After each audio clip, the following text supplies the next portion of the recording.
Hello, everyone, and welcome to the Business of Learning podcast. My guest today is Amy Mayer, who is the founder and CEO of FriEd Tech. Amy, thank you so much for being here. I'm excited for today. Yeah, thank you for having me.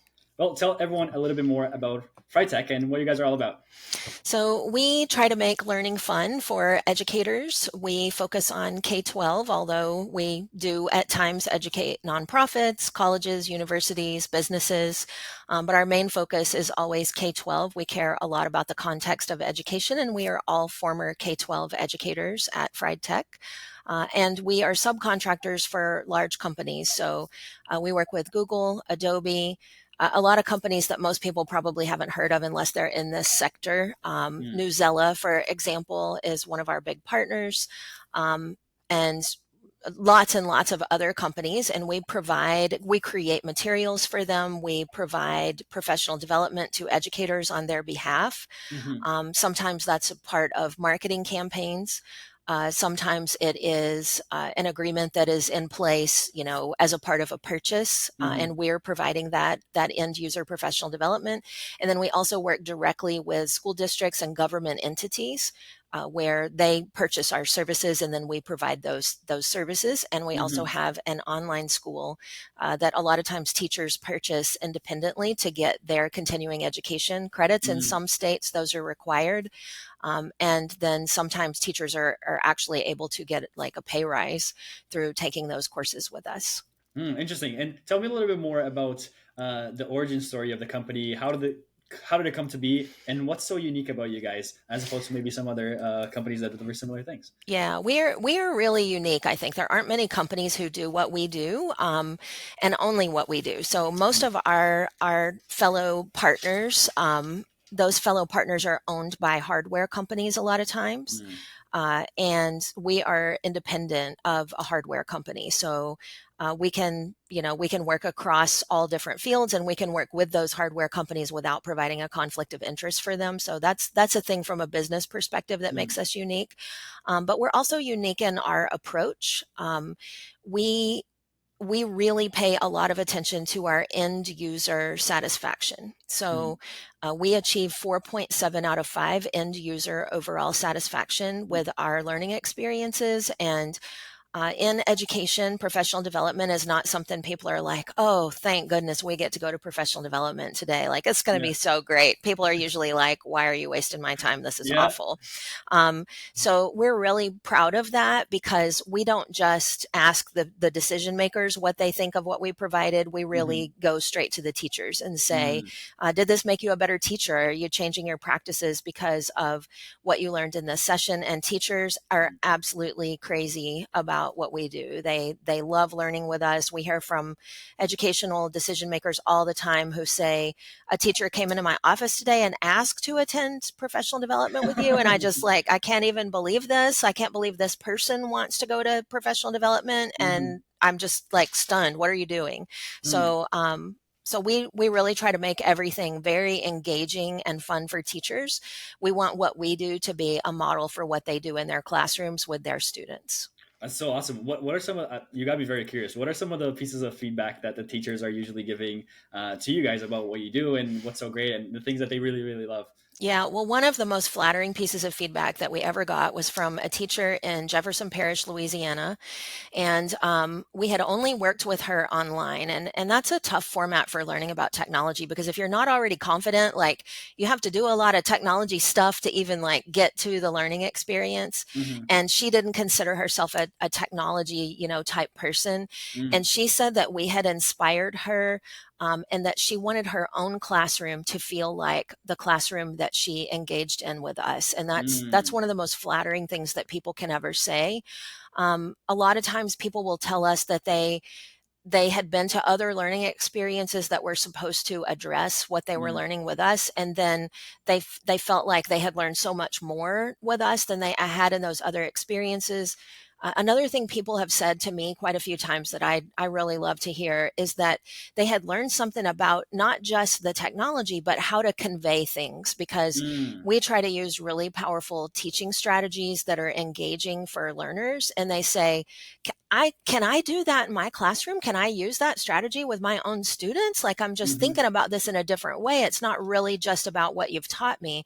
It's the way that you taught me. And I Right. can use that in my classroom. And of course we always say, yes, we want you to use this in your classroom. And that's super flattering because it's like a whole other level of learning that happened Mm. as a result of that experience. That's so interesting. I find that the authenticity of people saying, "Hey, I wish my things could be like your things," is always so Right. nice to hear. I You know, know. I know. It just yeah, warms my little teacher and business owner heart. Yeah. yeah, 100%. And on the other side of that coin, um, I assume most thing or everything hasn't been just rainbows and sunshines the entire way to where you guys are at now. So, talk to me about some of the challenges that were uh, maybe the biggest challenges to growing to where you guys are at today. Yeah, yeah, there are always so many challenges. I mean, right now we're facing a challenge with one of our big customers, which is a government entity, and there's a kind of a legal challenge going on. There's a discrepancy about which money can be spent through the contract that we have been awarded through. And so we have a lot of money on the line there, and we have just no control over when this happens. So Mm-hmm. cash flow is always really challenging in this field because most teacher professional development is done over the summer, so June, July, and August. Yeah. And then we generally don't get paid until after that work is done. And so it leaves us with a big part of the year where Mm-hmm. we're not, we may be creating stuff, we may be working all day long every day, but we're not usually getting paid. So Yeah. it's very difficult from a cash flow perspective to be an Yeah. independent, small business dealing with that cyclical nature of the work. Interesting. And is the barrier some oftentimes is it the having to educate them? Obviously, there's the things that you can't control, which is the contracts and the legal side of things. But for the sides that you can control, is it usually the education on how your service excels and what it's going to bring to them? That's kind of the barrier of entry where people don't really fully understand it. Um, yes, I would say so. Mm, I I think that we overcome that by we go to conferences and we really try to be presenters at those conferences. So mm, we're not really interested in just going and, sitting behind a booth mm, because you can't really tell what that experience is going to be like by talking to somebody in a booth. You just mm, can't. Not that there's no value there, but it's just not the same value as somebody sitting in a session. And so most of the time, most of our business is inbound sales because they've seen somebody at a conference, or somebody they know saw somebody at a conference, and they call us because they already know they have a goal that they want to accomplish. Now, mm, with our B2B customers, um, most of the time we're overcoming any kind of reluctance there by word of mouth. So mm, the companies we're already working with, let's say somebody at one of these companies is in charge of partnerships, and they talk to somebody at another company who's trying to start a partnership program, and we mhm, get recommended to be a part of that program. And mm, that's happened to us several times. And of course, that's a really great thing to hear too, that we're an awesome partner to work with for businesses because mhm, you know we really try to understand what their goals are and then mhm. combine that with the way that we do business, and make really powerful learning experiences that way. Yeah. And are the opportunities and partnerships that are coming through to your guys, and is that mostly through referrals, word of mouth? Is that the trend that you see? Yes, it's either that or to the point about the booth, we do get a lot of partnership requests because we go to things like the state conference we were at this last week in Mm, Texas. And at that state conference, we talked to another vendor at that conference who had our same size booth, mhm, and really same everything. We didn't have a better location than them or anything else. And at that conference, we had about 400 people visit our booth, mm. and they had 15 people visit their booth. Whoa. So, so other folks in those vendor halls are looking at a big group of people coming over to our table, and they are, they're talking to our people who are there, and they're spending time there, and Mhm, and these other folks are looking over there like, how did you get people to come down here and do this? And we say, yeah. well, come to our room and watch a session and you'll see. And so we've gotten a lot of partnerships that way. Like they're like, we Mm, want that energy at our booth. How do we do that? Well, mm, our learning guides can come and staff your booth. and then you'll see how we do it. Yeah. And we actually had a partner this year who they decided they were going to do their own booth staffing, and we've Mm, done it in the past. And they came back to us at the end of that conference and said, that was a mistake. We mm, see that now. We saw what was going on over there, and we should have taken advantage of that. And interesting. we won't make that mistake again. Let's talk about ISTE. And so now we're talking to them about ISTE. And how big is the team right now? 12 full time. 12. And Yeah. how did you find that process of being able to get these people on board, making sure that whoever is coming onto the team is actually the right person for the team, putting the right butts in the right seats? Yeah. That's tough. And I've been wrong a few times, but I've been right a lot more than I've been wrong. I Mm, I have been told, and I'm very flattered by this, but I'm going to own it, that I am very good at figuring out, even before people know what they're good at, figuring out what they're mm, uniquely skilled at. And that's something that I do feel like I'm really good at. And I also know a lot of people. So I know a lot of mm, people in education, and I'm usually a pretty good listener. And so I think most of the people who I work with I've known for a long time. And I also will go to conferences and where I don't know a lot of people, and I will ask teachers that I meet. I will say, who's the most interesting person you've met at this conference?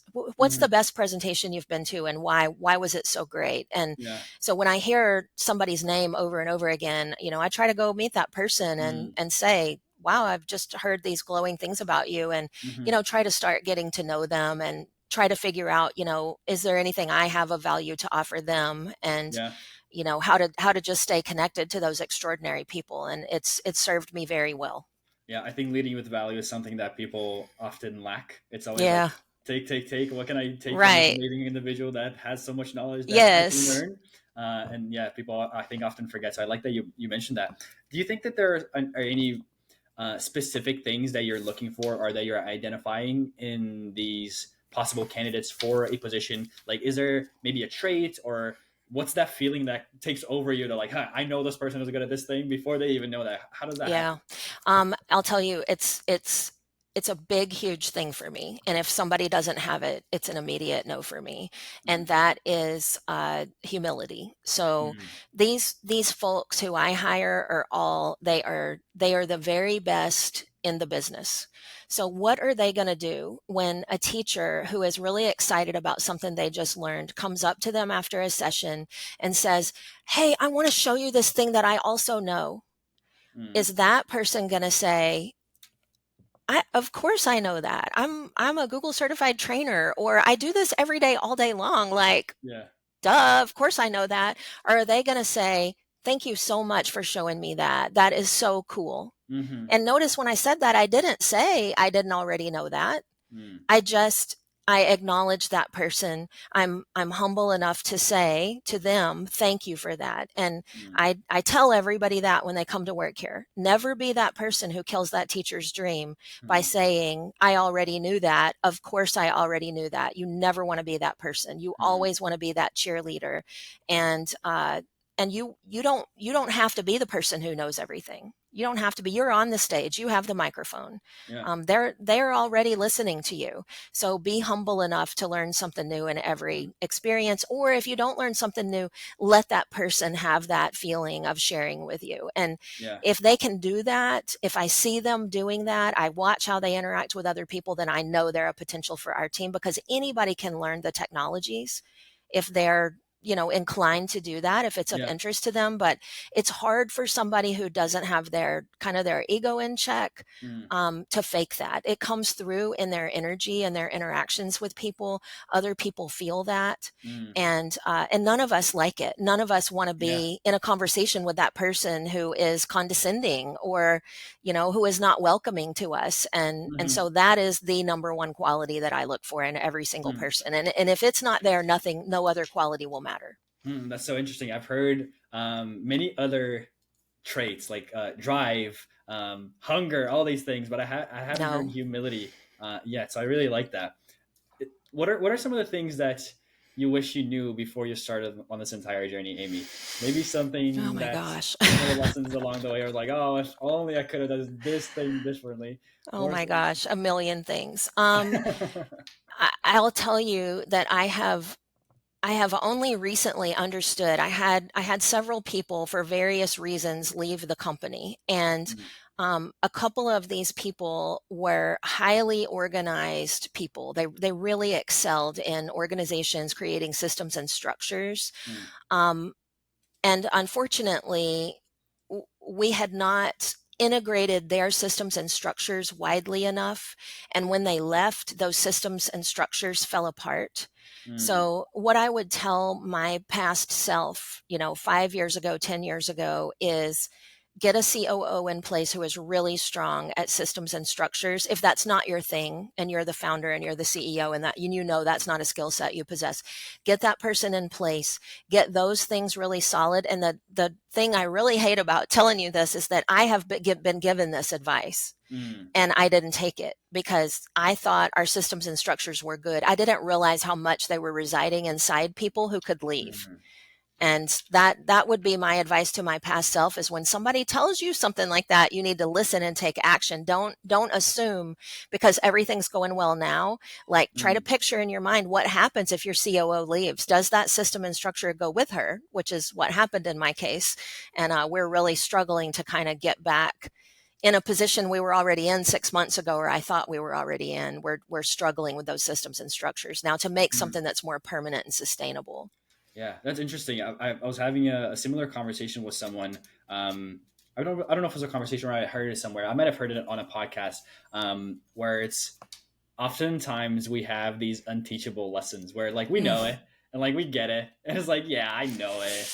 I've heard Uh, it before. It's so obvious, I and hate then those. right, but you have to go through it to really like Right. dig the knife deep and then You have twist to it. actually do it. That's the Yeah, thing. Like, you can't just listen and say, that's good yeah, advice. Like, yeah, wow, profound. I'm sure that's what I said. Like, man, yeah. that's good advice. And then I didn't do anything. Yeah. So, Yeah, so that reminded me of that. Is there anything that you can pinpoint from the people that are using FriTech, maybe some mistakes that they have made along the way that hasn't led them to where they want to be, but how that changes when they use FriTech? So maybe the mistakes of what usually happens and how it's hmm different with you guys. oh, so many in our field. It's just Hmm.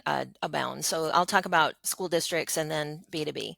Sure. So what school districts do most of the time is they purchase a technology, a piece of hardware, and then after they get it, and things are not going well and people are not feeling good about this purchase and they're not happy with it, then they call us. Mm, Well, by then, many mistakes have already been made. I'll tell you a little tiny story that is a sure. great case in point. By the time we got there, the tech director had been telling people for 6 months that they were moving staff to Chromebooks because the other device they had was too expensive. And that Mm, was the only reason he gave for the change. And so, how do you think by the time we got there, they felt about that device? Like, not good. this is a totally crappy device. And it wasn't. It was a really nice device and they could do everything they needed to do with it. But Mm, getting through to them and convincing them of that after they had had that terrible messaging for 6 months was mhm, really difficult. Now we've got this huge barrier to overcome. Whereas mm, if we had gone in there first and we had been the ones to give them their Chromebooks and we had done the professional development the day that they got them, they mm, would have left elated with those devices. They were so much better than the other devices they had, so much faster, so many benefits. Then we just have this situation where we're just trying to rebuild from mm, a pile of rubble. So that happens all the time. It's the most common thing that school mm, districts do that causes issues. For B2B customers, they do a very similar thing. So they wait until things fail due to lack of professional development. mm, And then it's like, if we get in there before they get this new product, like, maybe their barrier they're overcoming is like this. If people have already mhm, had this product and they've already experienced failure with it, they don't want to even go back to it again. mm, So they get in there and they say, well, it would be nice. It would be really nice if this software did this or whatever. And we're like, it does do that. It's mm. right here. Here it is. Look, it was here all the time. But they've already got this preconceived idea that it doesn't do this thing that we care about Mm, and want it to do. And hardware companies especially are really bad at doing what we call training. So what we call training is where to click. mm, And that's what you learn. Where is the button? that you are going to click with your mouse or with your Sure. finger or whatever. What we do is professional development. It's, yes, we show everybody where to click, but we show them why it matters. Here's why you would want to click there. This is what goal you're going to accomplish in your job. This is how this Mm. is going to make your life easier. This is why this feature Hmm. matters. And when you combine those two things together, like that's just way more profound to people than Mm. where to click. Anybody can go in and show them where to click. Yeah. We show them why they should click there. Yeah. What problem they're solving. Hmm. What's the triggering point that usually gets them to like, okay, enough of this. Let's actually look for the actual solution. Most of the time, people wait until there's either a big outcry, somebody important who matters says, "Wow, these teachers are really unhappy," or whatever, Hmm. or a software is up for renewal or up for replacement. Hmm. So maybe a competitor gets in there. So if it's a Google school, this school district starts talking to Microsoft, and Hmm. they have things have gone wrong usually. A lot of times that's what happens. It's Hmm. that nobody was proactive. They waited and reacted. Mm, Yeah. that makes sense. That makes a lot of sense. It's there's that sounds like a pattern that It is. It's just like got to always be. reacting and Yes, reacting and always reacting. reactive. And it's Huh. like our best opportunity is to go in before things have gone wrong, which I mean, that's probably always true, but Hmm. we have proven strategies for making sure that things are not going to go wrong, that when you Yeah. come up for renewal, that people are going to be so invested in this product Hmm. and they're going to feel so sure about their ability to use it and get Hmm. done what they want to do, that they're not going to even consider that Hmm. competitor, because that's the investment they've made. It's not just Hmm. the money they paid for the product, it's the Hmm. time that they have connected to it, and Hmm. then the important processes or problems that they've solved through that product. And that's what we offer them, and that's why our services matter to these businesses. Hmm. Interesting. I have two final questions here for you, Okay, Amy. go ahead. One of them is the one that I've been asking everyone because I think it takes the ceiling off and it just allows people to just kind of think a bit more openly. So if you had a magic wand and you could just wave this wand and it would solve one thing. I know there's probably a million things in the business that you like, but just one thing in the business that would make hitting your goals, achieving the growth, whatever that might be, it will make that a lot easier. What would the one thing be? um I really hate worrying about revenue. I would really rather focus on the goals. Like Mm, I I would, somebody would say, "Hey, let me give you, I don't know, 5 million, $10 million, and I just want you to make sure all the teachers know what they need to know to do their job better." mm-hmm, And that would be awesome to me, would be to focus on like the learning goals, mm, versus having to meet revenue goals. That mm. that always is a big bummer to me. I don't like doing that. So that's what I would do with my magic wand. I would do the work. I want to do the work. Yeah, I love the work. I don't want to worry about getting paid and yeah. who's paying and Just all that choosing kind the of work. stuff. Yeah, Yes, choosing the work. yes, right. 100% awesome. And then final question here. It's actually not a question from me. It's a question from the past guest. Okay. So are you ready to hear it? And they had no Yeah. idea who you were. Okay. So here's the question. It's what would you say can be improved in your business through the use of AI? Oh, we are extensively using AI. So I Mm, actually really like that question because it's uh it's become a really important part of tons of the work that we do every day. mm, And I'll tell you a problem we've already solved with it, because I think that it helps your future viewers. sure. We are using a tool called Supernormal, and I know there are a lot of tools that are AI note takers. It's the best one that I've tried. We don't purchase things very often. Mm, We try to use free stuff as long as we can, and we try to, mhm, we want to try out a bunch of different tools and all that. But it has been really great for us. It's just a little thing that records our phone calls, provides a transcript, and it has kept us from having to have so many people on every meeting. We don't have to have somebody there to take notes. mhm, And then we can also go back. Like a lot of times we're creating a statement of work after a meeting, and that is used to take so much time. And now we can use AI to take that transcript mhm, and, put it in and get started with a statement of work. Obviously, that's not where the work stops, but it just saves so much time in that initial creation process. So mm, it's very profound for us. Another thing I try to make sure I tell everybody about is there's an app on your phone. So if you're an Android, it's called Recorder, and if you are an iPhone, it's called Notes, I think. Is that what it's called? Hmm. Shoot, I can't remember. I'll look it up if you Sure. care about it. But anyway, it's an app on your phone. You can open it up, and if you're in a face-to-face conversation, it will record and transcribe your conversation. So you can do that same process even when Hmm. you're meeting face-to-face. And now, because of AI, it's able to recognize different speakers' voices, Hmm. so that you can go in and name and tag those people if you want. So you have even better notes. It's really amazing. Hold on, I'm going to Interesting. Is tell this you an what app the. that's already on the phone or? Mm-hmm.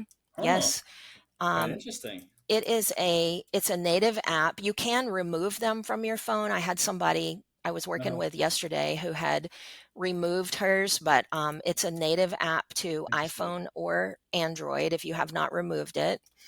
I'd And probably be guilty of removing it. I'm not gonna right, she had removed it, and I was like, "Oh my gosh, you got to get that back. That's the best app on your phone, and you lie. don't even know it." Um, Notes app. Yeah, because there's the usual notes that are like just notes on the iPhone, but I'm assuming that's not it. no, what is it? What is it called? Do you have an iPhone there in front of you? Yeah, I have an iPhone right here. Yeah. Okay, look up, go into your settings or whatever and look for Recorder. What is your Recorder app called? I would have sworn I wrote There's this usually the down. voice memos. Voice Memo, that's it. I Oh, that's finally it. found Okay. my note right when you said that. So on Apple, it's called Voice Memo, Yeah. Okay. and on Perfect. Google, it's called Recorder. And Interesting. it So the voice memo can distinguish between people. I'm not really sure about the iPhone version of it. I'm, Oh, okay. Google partner over here. I use the Okay. I use the Google version of it, but it does Understood. create a transcript, and that was the Sure. big takeaway. I had a whole room full of Apple iPhone people yesterday, Mm. and that was the thing that they didn't know. They knew they could record a conversation. They didn't know they could get a transcript of the Mm-hmm. conversation. And then Mm. if you go into apparently your iCloud, you can actually get the transcript there, so you can Mm. log into that on your computer. With the Google Mm. version, you just go to recorder.google.com, and then you will see all of those transcripts there on your computer, which makes it even easier to use those to interact with your AI of choice, Gemini or Mm. whatever you're using. That's very, very interesting. Well, thank you for sharing that. You're Amy, thank you so welcome. much for your time. I really appreciate it. Where Yeah. can people go if they want to keep up with what you're doing and learn a little bit more about FriEd Tech? LinkedIn is a great place to connect with us. We are on Facebook. We have a really extensive website. We have a blog. We have a contact form on our website. If anybody wanted to get in touch for a partnership, please do. We want to help you with your technology needs.